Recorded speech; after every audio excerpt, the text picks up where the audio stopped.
Hi friends, கத்தரில் இருக்க pearl ஐலாண்டுக்கு நீங்கள் கண்டிப்பாக போயிருப்பீங்க. நானும் என் ஃப்ரெண்ட்ஸும் ரீசெண்டாக தான் போயிருந்தோம். ஃபாரின் நேஷனாலிட்டிஸ் மட்டுமே ரொம்ப அதிகமாக இருப்பாங்க இங்கே.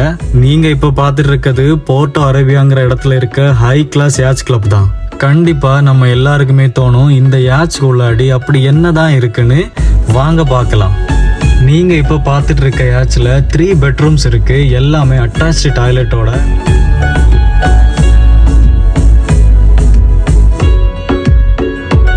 அப்புறமா இருக்க லிவிங் ஹால்ல ஃபர்னிச்சர்ஸ், டிவி, டைனிங்னு ஒரு 5 ஸ்டார் ஹோட்டல் எக்ஸ்பீரியன்ஸை அப்படியே இங்க கொடுக்குறாங்க. யாட்சோட ரூஃப்ல போனீங்கன்னா பார்ட்டி பண்றதுக்கு ஏத்த மாதிரி சூப்பரான ஒரு செட்டப் பண்ணிருக்காங்க வித் ஆடியோ சிஸ்டமோட. அப்படி ஜாலியா ஃப்ரெண்ட்ஸ் ஃபேமிலி கூட இந்த மாதிரியான ஒரு யாட்ச்ல போகணும்னு ஆசைப்படுறீங்களா? கண்டிப்பா முடியும். ஜஸ்ட் 1900 கத்தார் ரியால் பே பண்ணி 3 ஹவர்ஸுக்கு இந்த ஐலாண்ட் ஃபுல்லா என்ஜாய் பண்ணிக்கலாம். 25% வரைக்கும் அலோவ் பண்றாங்க. So don't miss it.